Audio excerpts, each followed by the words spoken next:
Thank you, everyone. I hope you can hear me, also in the back. Yeah, thanks for having me. It's my first time in Sweden. I'm honored to be speaking here at this very large meetup. Yeah, and I'm also glad you're not asleep after the dinner. So, yeah, as Harald already said, I'm Tina. I'm from Germany. I speak at some conferences, or have spoken at some conferences already. I'm going to continue to do this, and I'm also a full-time C++ developer. So last year, and I think the year before, I gave a talk about how to rangeify your code. So having a few examples written in like standard loops or algorithms, and yeah, showcasing how to use ranges and write these examples. And people always ask me about, yeah, but that looks all nice, but what's the runtime performance? I benchmarked in the code a little bit, but I thought it would be maybe a little bit more interesting to not just benchmark the code, but also look at other outputs of tools and trying to analyze like different, I call them coding styles with each other.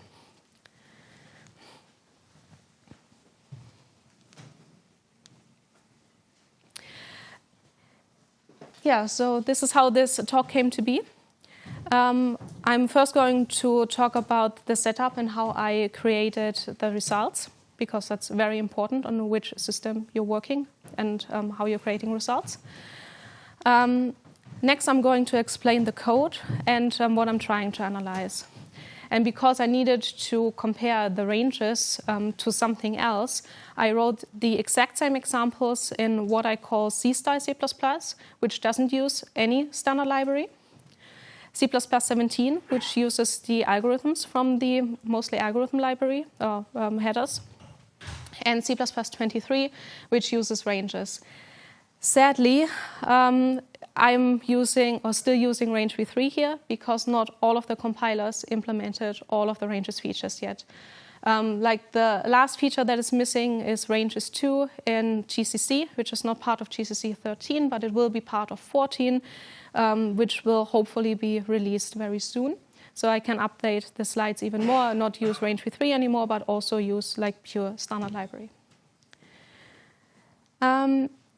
And then I'm going to analyze these code examples that I wrote, first using Google Benchmark to get like a feeling of the runtime performance. Then I looked at cache grind, and I'm going to use the Visual Studio Profiler. And while I have used the Visual Studio Profiler before, I'm very new to the Linux tools, and especially like to cache grind and stuff, because I mainly work or exclusively work on Windows machines.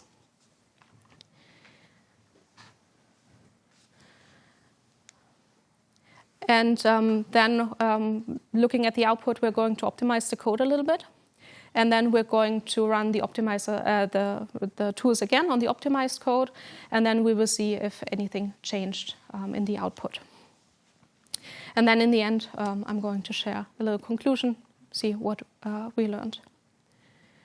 So let's first start with the setup. If you saw this talk before, this slide looked different because I had an older computer there. I upgraded my laptop. So this is the laptop that I'm using now. And on this laptop, we will run the Visual Studio Profiler. It's a fairly new one, way, way, way better than the old one.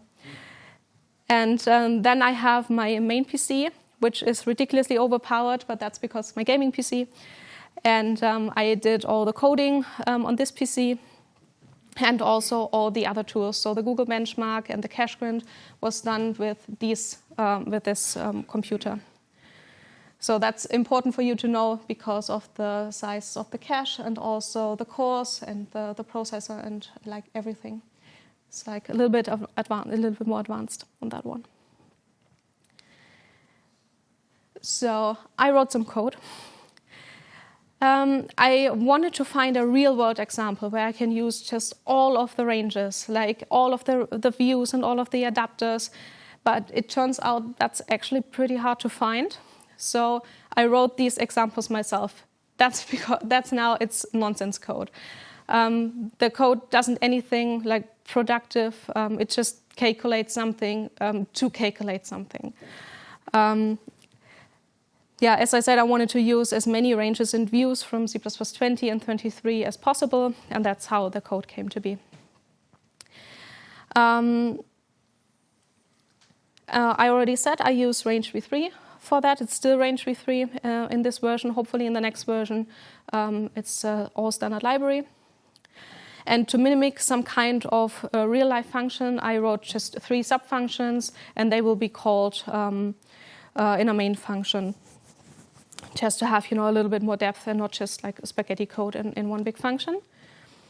I'm not going to spend too long on the code. As I said, it's nonsense code. It won't help you do anything, won't help you resolve any real-world issue. But I'm still going to explain a little bit what we're seeing on the slides. If you somehow want to look at the code, I don't know why, but if you want to, you can do. I uploaded it on my GitHub. But again, it's no library. It doesn't solve any function other than being slideware. One thing I also wanted to stress is that this is the code that I naively wrote, like with no optimization in mind, without any attempts of optimization like upfront, no running tools on it. It's just how I would naturally write some code before analyzing anything. So I'm going to start with the first function that was written in C++ 23 using the ranges. As I said, I wrote 3 sub-functions, and they are just labeled random, not because they're random numbers, but they are random functions doing nothing. 23.1, because the first function of the 23 example. We start with a range that I really like, or a view that I really like. It's the Cartesian product. And you can, this Cartesian product will combine all of the elements of all the views with each other. And that sounds complicated, but it's actually a nested loop. So all of the ranges that you're inputting into the Cartesian product will be like a nested loop, where the outer range of the outer loop will be the first range that you put in. And then the next innermost range loop will be the next range. And then we have a third range. So here I just have the input vector that I input into the function itself. And then I have an iota view, which just counts from 1 to 5. And then I just transform the input view doing some stuff. I just wanted to use transform. And when we arrive here at these closed parentheses, we have created the view of the Cartesian product. We did not do any work yet. So it's called Cartesian product, but it does not multiply anything. It's not a result of a multiplication. Now you have like tuples of elements that are from all of the ranges. And now you need to do something with it. And with range stuff, if you want to do something with it, we call transform. And again, we have the tuple, and I like to deconstruct my tuples using structured bindings. That's what I typically do. Note the very, very good names of all the functions and all the variables. Again, that's because it's nonsense. And then I do some random calculation and return the value. And what I'm returning here from this function is this view. So keep that in mind. It's not yet a result of anything. It's just a description of how you want these values to be calculated.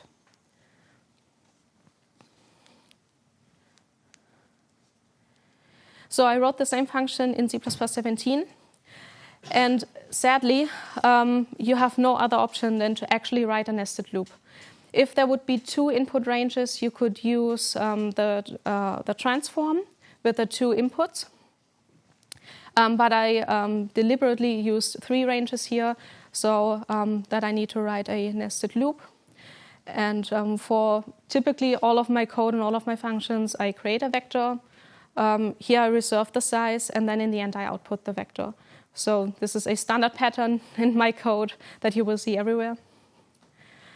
And now I have like this nested loop. So this is the same as the Cartesian product, but just written out as a nested loop. And then I do the exact same calculation where I do the transform that I did in the third range of the Cartesian product, just right in the for loop body. And then I push back the value, and in the end I return the vector.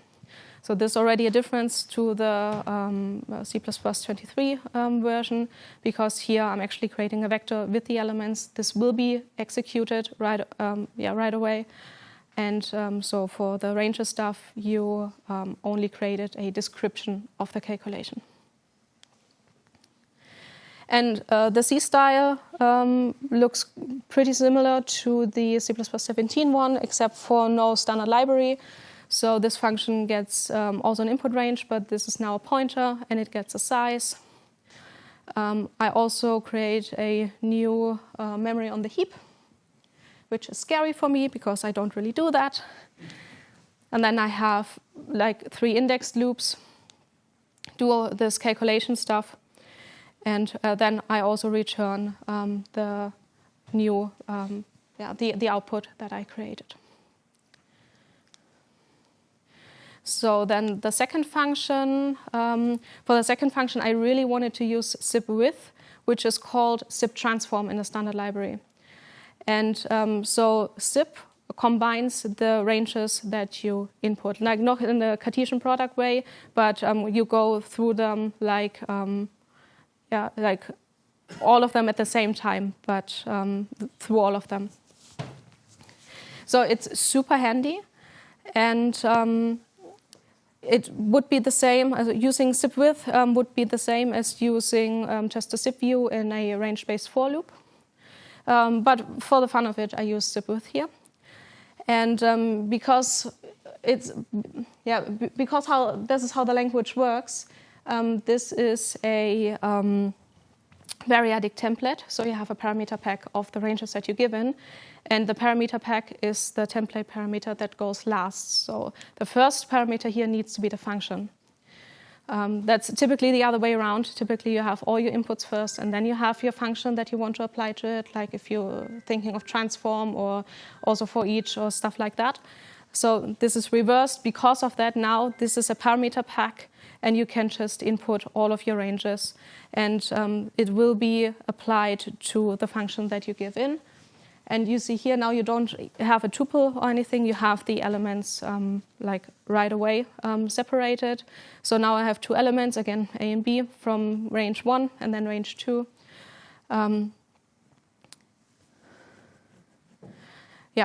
So this is then, again, the calculation that I'm doing here. And also note that zip and also zip with terminates on the shortest range. So this is why I could use iota here with no end parameter, because it just terminates when range 1 finishes, and then this endless iota view will also finish. For C++17, again, I have my output vector pattern. And here I used a transform. And the second range I made, this iota view with starting at 10 elements, I just put the variable outside of the loop or outside of the transform, which is basically a loop, and just incremented it in the function body. But this, again, is the same thing that we just saw. And the C-style C++, again, we have the same pattern as we had before with the new memory on the heap, indexed loop, and then we're doing the calculations, also pretty similar to the one that we saw before. And then for the third function, I'm creating some temporary results here. And first I'm going to use the partial sum, which just sums up all the elements on the range and stores the output in some other range. And then I used a sliding view. The sliding view here, in this case of 2, will slide over the range. and just uses 2 elements. So it will take 2 elements and just slides over the range until the end, and you get the 2 elements to do something with it. It's the same as like adjacent or something that you might know from the algorithms library, but you can give it a different window size. You could also use 3, 4, 5, I don't know, many elements. It's also pretty similar to adjacent. It's also a view, but adjacent takes a compile time size, and sliding takes a runtime size. And also sliding creates a subrange for you to work with, and adjacent creates a tuple for you to work with. It's just little differences. So if you know the size at compile time, you could also use adjacent. I never tested if any of this is faster or slower. I'm doing some calculations just with the neighboring elements that I got from the sliding view. And then in the end, I wanted to have like one output that I can compare to all the other versions. Not like a range of anything, but just one number. So I use inner product, and I calculate the inner product of the temporary 1 that I created here, also the temporary 2. And the drop view is there because the sliding view slides over 2 elements, which makes the output view 1 element shorter than the input view was. That's why I needed to drop 1 element from the other view. To write this in C++17, it's actually quite similar because we have all of the same functions. We have partial sum. We have adjacent difference, which I said, we have this adjacent thing already in C++17, or I don't know since when we have adjacent difference. But you don't have to calculate a difference with adjacent difference. So the default function is minus, so it will calculate the difference, but you can give it a lambda and just do anything with the neighboring elements. This is why adjacent difference is a bad name for the algorithm, because you can do anything with the neighboring elements. Like I'm doing here, I'm actually calculating some difference, but not in a standard way. And then we also have the inner product function. I had to use begin and end here, and also dropping the first element from one of the ranges is just advancing the begin iterator once. And to do this in C++, like the same way that we just saw, I needed 3 raw loops to do this. So the first one is the partial sum. And I already think that looking at this, you won't guess that it's partial sum. You would have to analyze the loop, or at least I would have to do that to know what's going on here. And with the sliding elements, maybe that's a little bit more clear what's happening there. But a lot of indexing stuff, and need to get the index right and to not write out of the range. And then in the last function where we calculate the inner product, again, I'm not sure if I would catch that this is the inner product of these 2 outputs just by looking at it. And then I needed to delete the temporary memory that I created. Never forget that. Never do that in the first place. And return the sum in the end.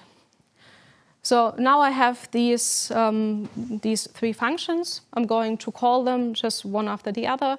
So the first function gets some kind of input from the outside. Here it's a vector of stuff. And then the result of that calculation is inputted into the second function. And then the result of both of them will be inputted into the third function. So will be a little bit more clear why I did this later, just to show something. It looks the same, mostly the same with C++17. And also C-style, where when we create some temporary memory, we need to delete that as well. Just note, I know not checking anything. I'm not checking if the program crashes, but just assuming that it runs through and there's no memory leaks. And don't write code like this. It's just for demonstration purposes. So now I benchmarked these functions. And I like to use Google Benchmark because it's platform independent and it's super easy to set up, and you can benchmark like different versions of your functions at once, and then you can compare them.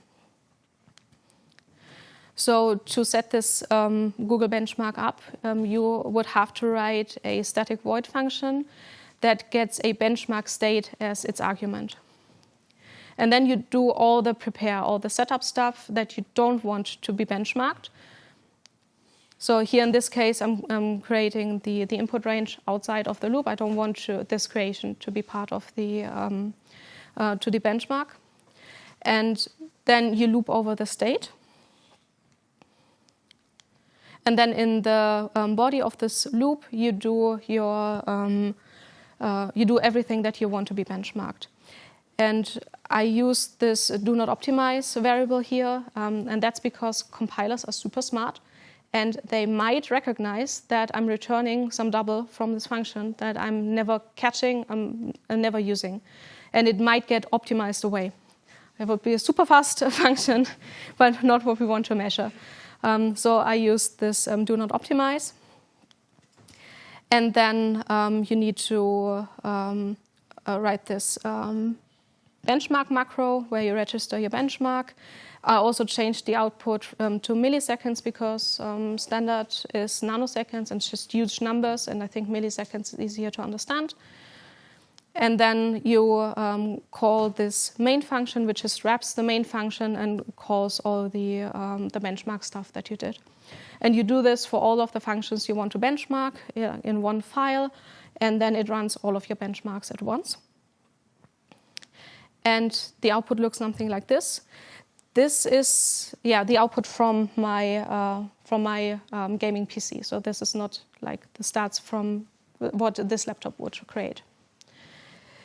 So the C++ version took like 25 milliseconds. The C++ 17 one like 35 milliseconds, and the C++ 23 one went a little bit wrong, and with 317 milliseconds, but we will correct this. So spoiler alert, we will correct this. So now, what does iterations mean? Iterations means how often the benchmark was able to run your code. So because the C++ 23 one is so slow, it could only execute 4 times. And then from this 4 times, it created the time that was used. And the other ones are way faster. And so the program could execute it more often.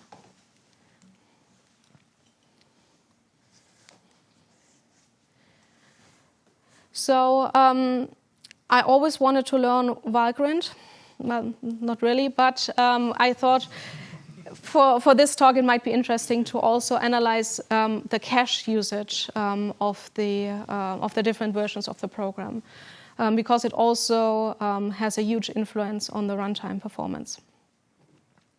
So CacheGrind is a performance optimizing tool to optimize the cache usage of the program. And it simulates the behavior of the processor's cache hierarchy, and then you have some insights into how well your program uses the cache. And that can help you to identify bottlenecks and see what you might be needing to work on. So CacheGrind is a command line tool, and it's for Linux systems. And as I said before, I'm a Windows developer, always have been, grew up with Windows. So to do this, I used a WSL, the Linux subsystem on Windows. Windows subsystem on Linux? Not sure. And so I used that, which is a virtual machine that you can install on your Windows machine which runs Ubuntu by default. And so this is a fully, not sure, but it is a functional Linux system where you can install all of your tools. You can install your GCC, your Clang, and all of the tools that come with it. And it's super nice integrated into Windows. So you mount the hard drives, and then you can access your Linux hard drives from memory stuff from Windows, and the other way around. And it's also integrated in Visual Studio, which I think makes it super easy to work with. So to use CacheGrind, you need to build your code in release mode, but if you want to analyze it a little bit further, also with debug symbols. And I will just go over the output of this tool, maybe line by line or block by block. So the first block contains the instruction cache statistics. An instruction cache is the cache that contains the instructions to execute your program. When the processor needs an instruction, it first checks the caches, and if it finds the instruction there, it can execute it. And if it doesn't find the instruction there, it needs to be fetched from main memory. And this is a slow operation. So everything that's in cache, super fast, and the lower level the caches are, the faster. And if you go all the way back to your hard drive, this is a slow operation. So you want to have code that is super fast in using the lower level caches or higher level caches. So first we have the total number of instruction references made.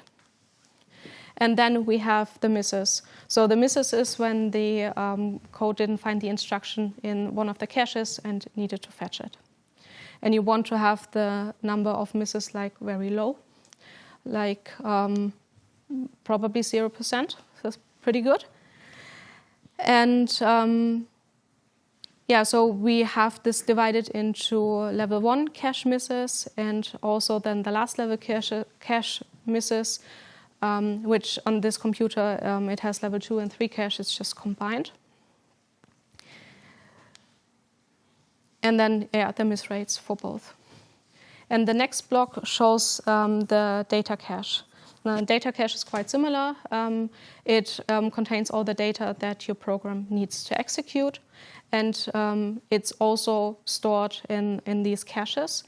And again, when the processor needs to read or write data, it first checks the data caches. And if the data is found there, it can be used right away. And this is then a quick operation. And if the data isn't there, it needs to be fetched from main memory, and then it's slow. And then again, this is then a cache miss. And it's also divided here in the statistics into read and write references. And then again, we have the misses, the cache misses, and also the miss rate in %. And in the next block, we are in the last level cache statistics. And the last level cache refers to the highest level of a multi-cache hierarchy. In modern processors, this hierarchy typically consists of multiple levels, like level 1, 2, 3. And the last level cache is like the highest one, and is shared among the cores and the processors. And it also shares the instruction and the data.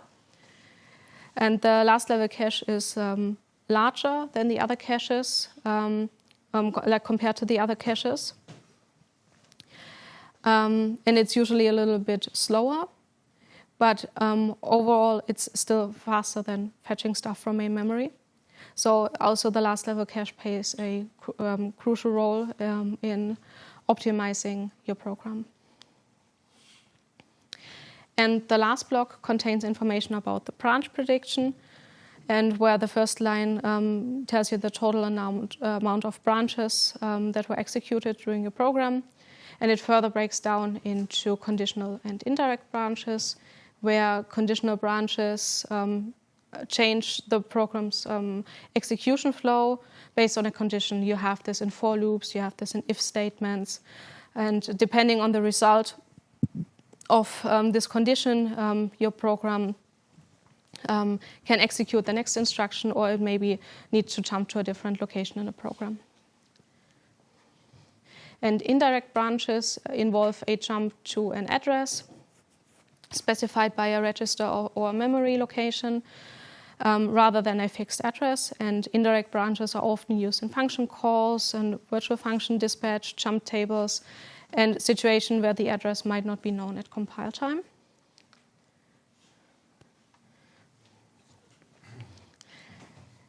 And next we have the branch mispredictions. And a branch misprediction happens when the processor's branch prediction mechanism predicts the wrong branch outcome. And these mispredictions are bad for the performance because when a branch is mispredicted, the instructions that were wrongly fetched are now wasted, and the processor needs to fetch the right instructions. And again, fetching some other instructions is slow. And with modern C++, you can try to optimize the branch prediction. I never did that. It's with the likely and unlikely keywords. I never did that, never played around with that. I don't know how good they are. But at least you have some way to try to optimize this. So also we have a miss rate in percent. And we haven't looked at the numbers yet, because the numbers itself are just looking at the numbers, but the interesting part is to compare them to each other.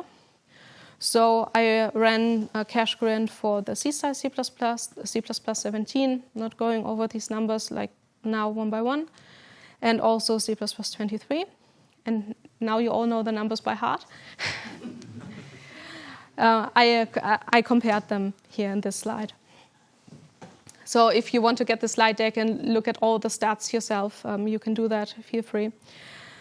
So here are the versions side by side, and we can see that the C-style C++ version has the lowest number of overall instructions created. However, that doesn't necessarily mean that it's the most performant version. In this case, it does. And performance depends on different factors. Yeah, what I found interesting is that the total number of misses are basically the same through all of the versions. But all of them are 0% miss rate. So I don't know, pretty good. Then we have the data refs that were created. And the C++23 version has by far the lowest miss rate, which in this case makes sense because the other versions create temporaries, like the temporary vectors or the temporary, How big is the input data set? Related to the cache size? I don't know. I need to check. I don't know. So I don't know if you heard the question. The question was how big the input data set is. I forgot. So the misses here are very low because we don't create this extra temporary vectors that need to read and write from main memory. Because the ranges code is executed lazily. So if you want if you need the result of the functions that we created before, like I said, there were just instructions how to calculate the value. It will be calculated in place, and we still, of course, need to get some input data because it's one input range that is always there, and this is on the hard drive. So. Yeah, the miss rate is super high, or higher in the C-style C++ code. And also, not a lot of work is done in the last level cache. Again, I think this is explainable by just having not these temporary vectors. And then for the branches, I just found it interesting that the C++17 version created a lot of them. miss rate all is like 0 or close to 0. Does not necessarily mean that this is like a non-performant program just because it has a lot of branches, but I just found the statistics interesting.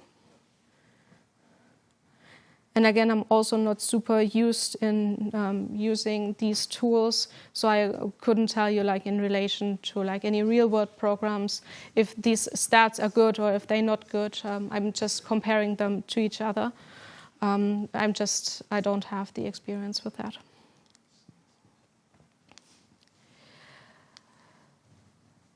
Yeah, so these are the numbers that stood out to me, and together with the runtime performance, especially for the C++23 version. And now I'm going to run a profiler.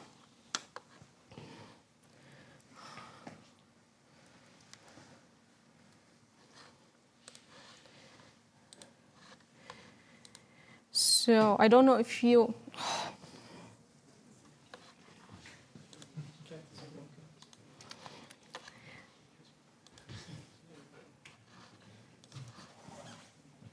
better. So I mainly work with Visual Studio. I can make the code a little bit bigger, but I cannot make the other parts bigger, I guess. So I mainly work with Visual Studio, and Visual Studio comes with a performance profiler, which I think is really handy. And it's most handy if you have like Visual Studio solutions, but it also works with like any other executable and also works with CMake, and we're also using that. To run the profiler, you need to compile your code. And then on debug, it's performance profiler. And then you have like a lot of options that you can do. My startup project is like this Visual Studio solution here, so the output of that, but I could also change it to like a running process, an executable, and stuff like that. So it will also work with different inputs. You don't have to use the Visual Studio solutions. And I'm also only looking at CPU usage. Cannot tell you about anything else here. And then we just hit start. And I like it when tools are easy to use. And then you get some kind of output that you might recognize from like any other performance profiler. And then we can look into the functions. I always just click in one function, and then because I like flame graphs, I'm going to look into the flame graph.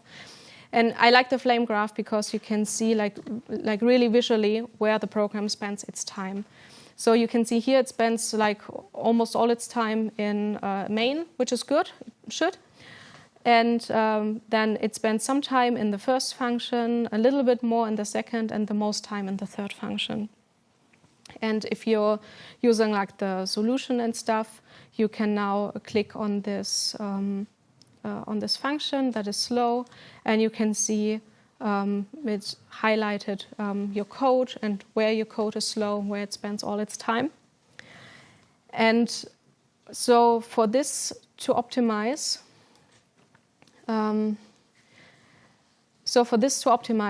it seems a little bit wasteful to run 3 loops. And so for optimizing this, I merged all of the 3 loops into one big loop. This is also not readable, but the end is also not readable. It doesn't make a lot of difference in readability, but that's also part of the code. But sometimes you have to also sacrifice readability for performance if you really need your program to be performant. So this would be then, because I see it spends a lot of time in this function, this would be my first attempt in optimizing this kind of code by just, realizing maybe 3 loops and 2 temporaries are a little bit much, and maybe I can move everything into one loop.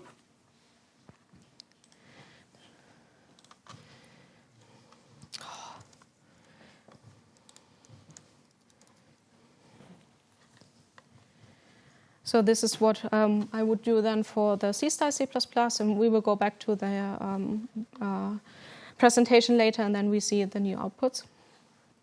So now I'm running the same thing for the C++ 17 version.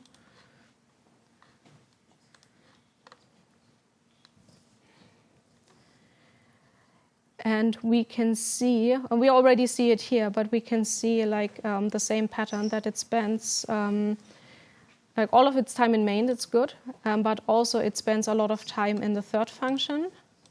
When we look at the flame graph, here we have a nicer statistic. Actually, like the code before didn't even show us like where I called the three functions, but here I can see them. And it spends the most time in the third function. Again, you can see it here represented in the flame graph. And if you look at this, you can also see, you know, they're all equally slow.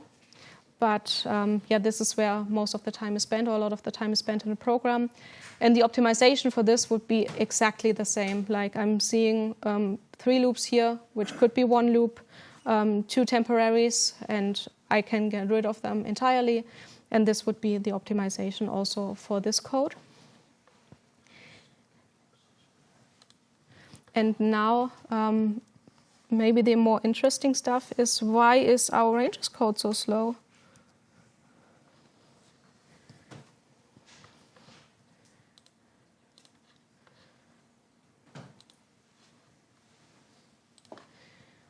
So let's see if we can, whoa, that doesn't look nice. Okay, where are we? We are in iterator, basic iterator in range v3. Okay, let's look at the flame graph. Yeah, okay, I'm not sure. Basic iterator, invoke, view interface, tuple algorithm. Yeah, yeah, it spends all its time here. That's helpful. Yeah. So I don't know if you see this like differently, but I have no idea what's going on. So looking at this output, I cannot tell you why my program is slow, where it spends all its time, and why it is like so much slower than the other versions. So I prepared a session where I did this profiling in debug, just because maybe I see a little bit more in debug. It's not like reflecting the real runtime stuff, but sometimes you see a little bit more in debug. So I prepared this because it runs 3 minutes, I think, on this computer. Yeah, it's 3.5 minutes, so that's why I prepared it. And yeah, it basically, well, doesn't look that much better.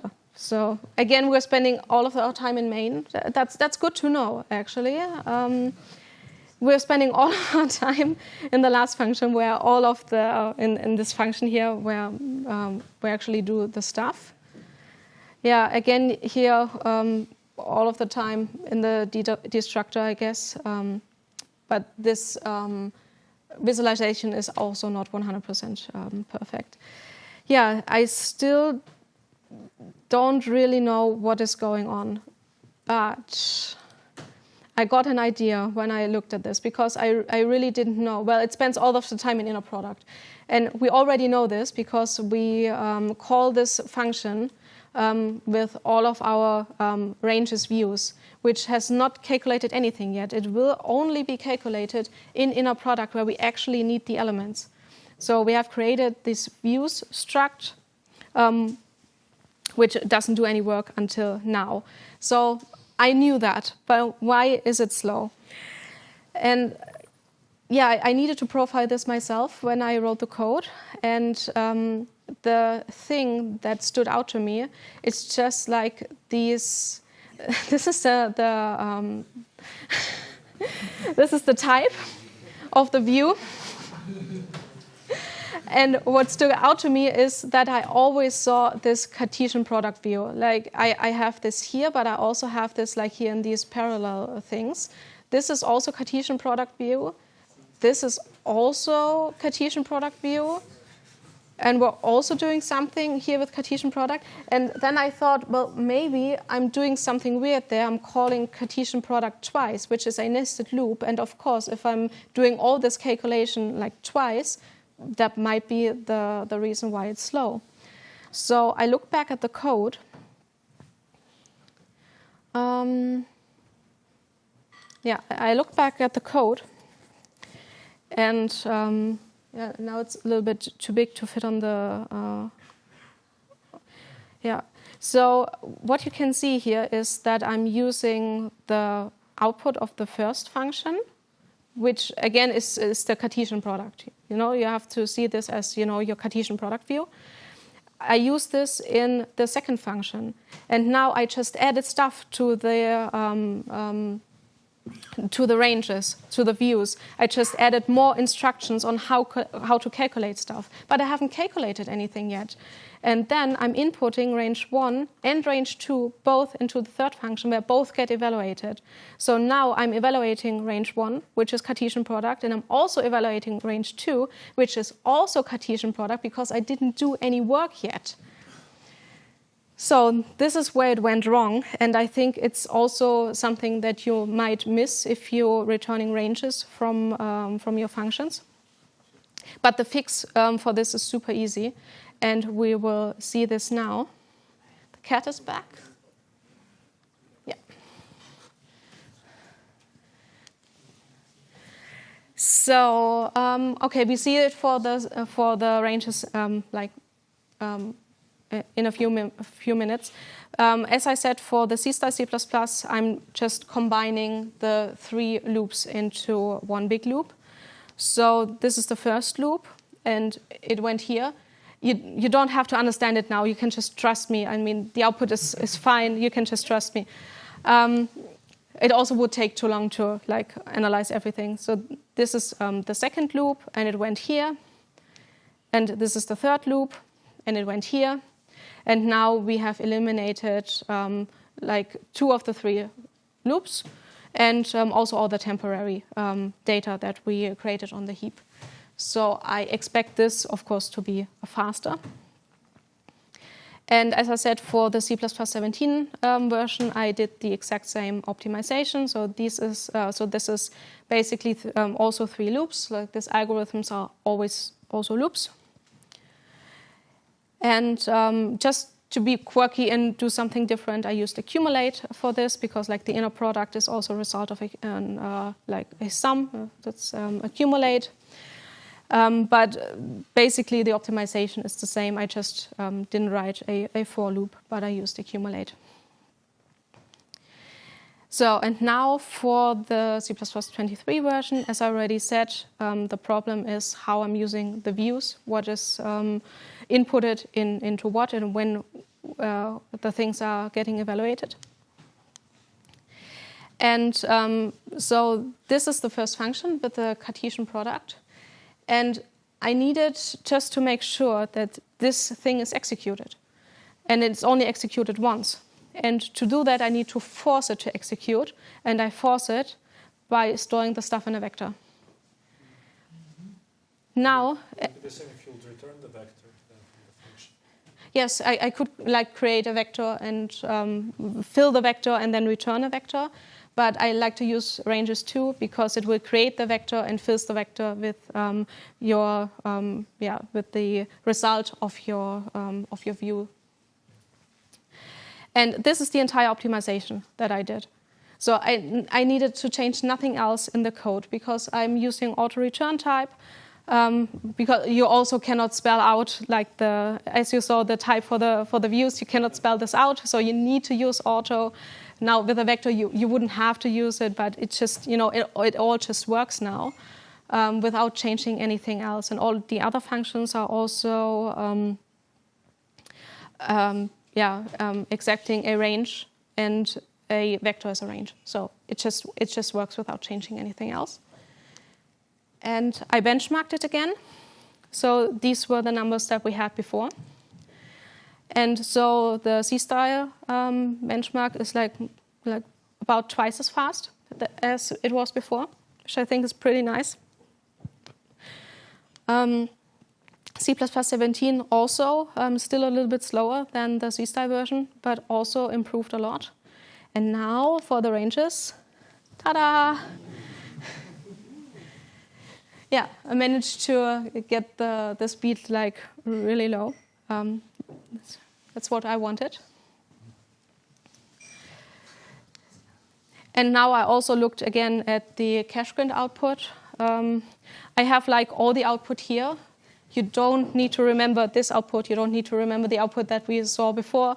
I will have it on the slide combined.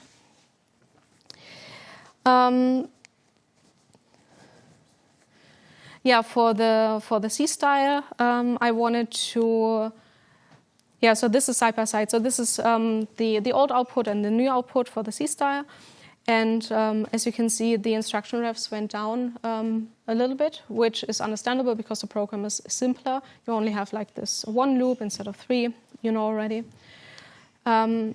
Also, the data refs went down, which is also understandable because we got rid of the two temporary arrays. But still, the miss rate is quite high. Personally, I cannot tell you why. I guess there's an expert needed for that.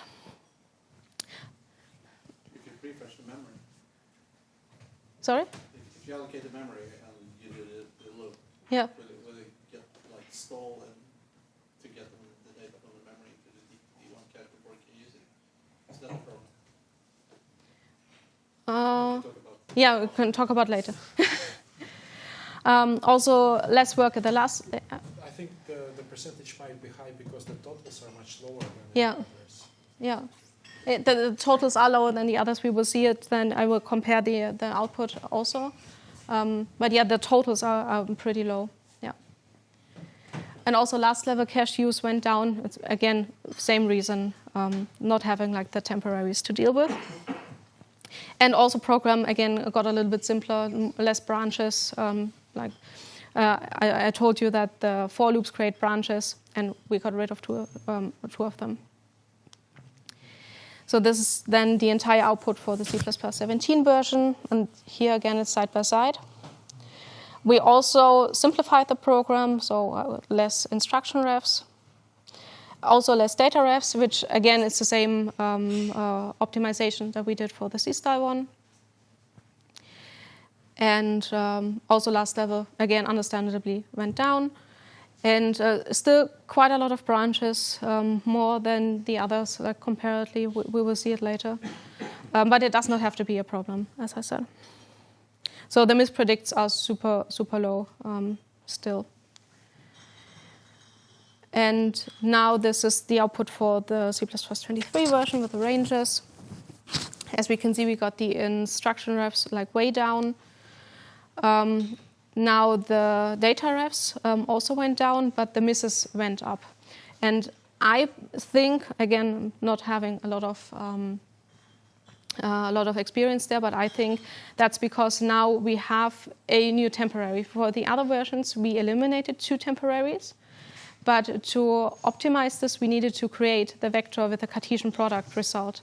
And now we have more data in memory that we need to read and write from, and we need to fetch. And that will increase your data misses. And also for that reason, again, more work is needed in the last level cache. But still, I guess, again, lacking experience, still I think it's good stats. And also branches went way down. And now when I compare them, like all side by side, like the optimized versions, instruction refs are the lowest for the C-style version. For the data refs, it's a tie, I think, between the C-style and the C++23. So the C-style has the lowest number of total data refs. But also, comparatively, still more misses than like the C++23 version. And for the last level cache, again, C++23 does the less work there. And the least amount of branches were created in the C-style version. So what would be next? Next would be, if your performance is where you want it to be, then you're fine. You can stop now. But if you need to analyze a little bit more further, and if it's still too slow, then you would have to run the tools again, maybe use some other tools to get a better feeling of the other parts of the code. And so for the conclusion, I have to say I really liked working with the WSL. It was super easy to use for me as a Windows user. And there are always things that you need to look out for in whatever coding style you write in. We all know like the traps of the raw loops and handling indices, and because we're doing this for a long time, and ranges are new. And the pitfalls of ranges are new and they're unique, and you need to learn about them. There's no way around it. But I still think it creates like very readable code and very readable code, and it's way more of a functional programming approach where you describe the intent of your code, so what the code is supposed to do, and not how the code is supposed to do it. And as you saw, that the performance is also with the ranges version pretty good without sacrificing readability. At least I think it's way more readable than like the raw loops. But I cannot deny that profiling this is a nightmare. The output for me, at least, was like not usable. I hope we get better tooling for that. Maybe the profilers get better. Maybe we get ranges tooling to maybe analyze a little bit more further why the ranges maybe not performing, like with the special stuff that ranges just entail. And lastly, I can just say if you need to do like any of this, you need to use a lot of different tools in order to get a good picture of what your program is doing and in which areas it might be slow or it might be fast. And that's the end of it. Thank you.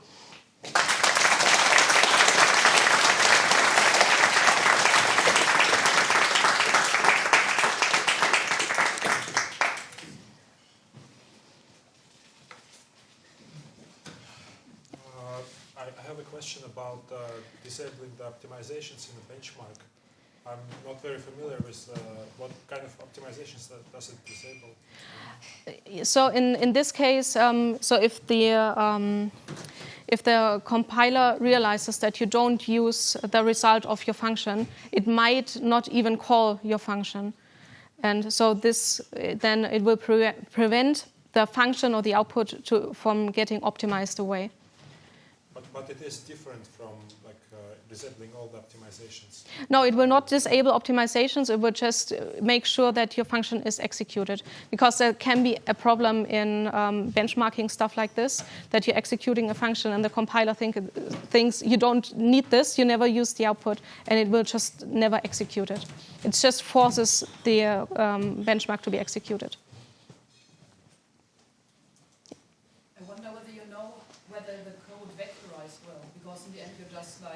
Multiplying some double arrays? Yeah. Did you have a look at that? No, I haven't.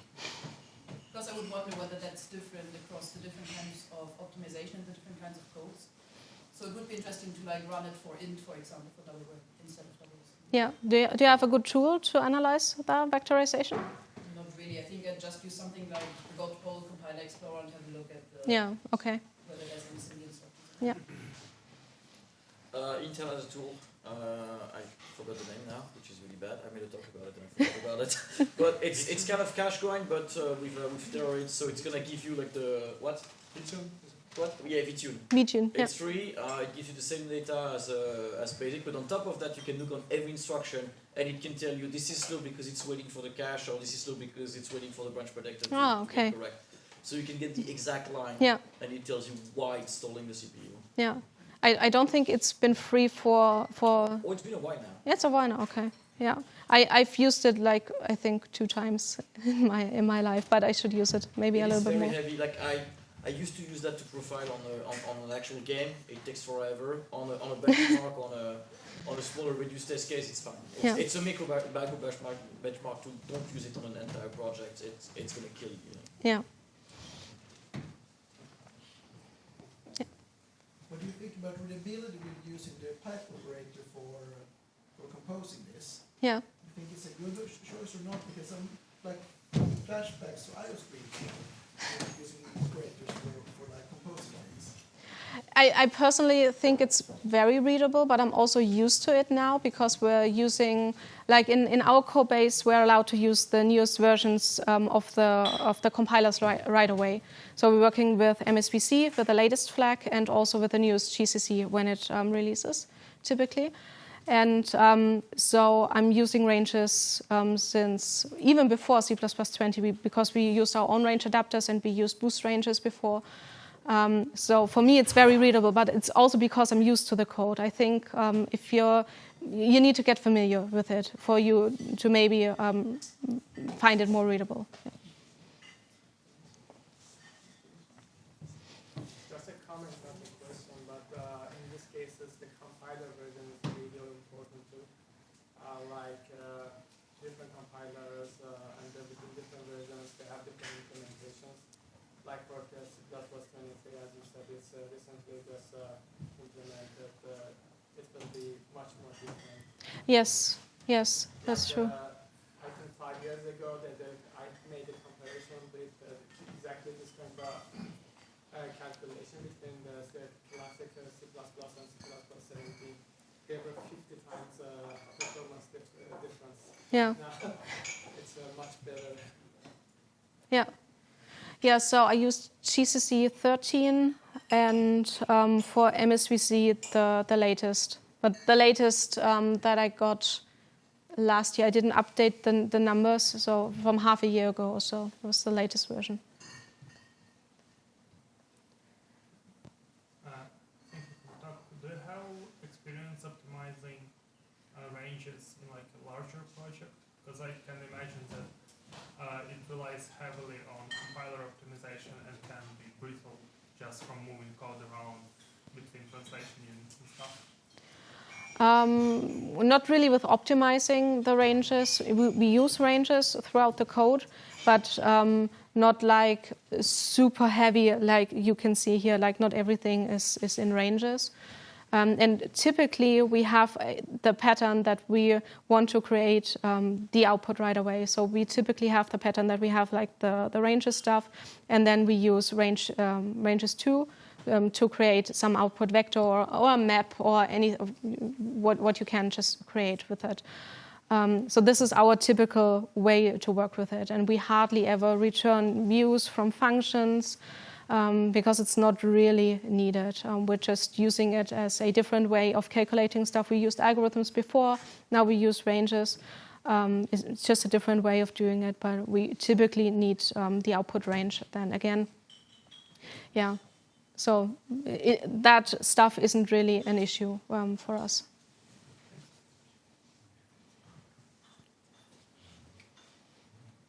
Do you feel there's any other pitfalls apart from this innovation with ranges?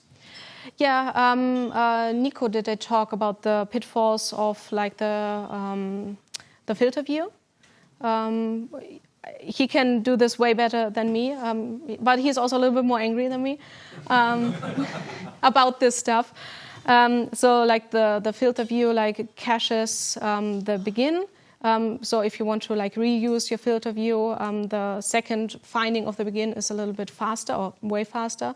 And he's really mad about this because if you change the underlying range, then you have some problems with it. And you can also create a filter view that is undefined behavior like very easily.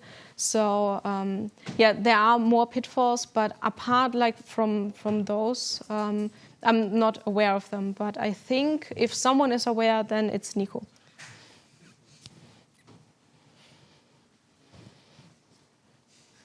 Okay then, thanks for visiting the talk.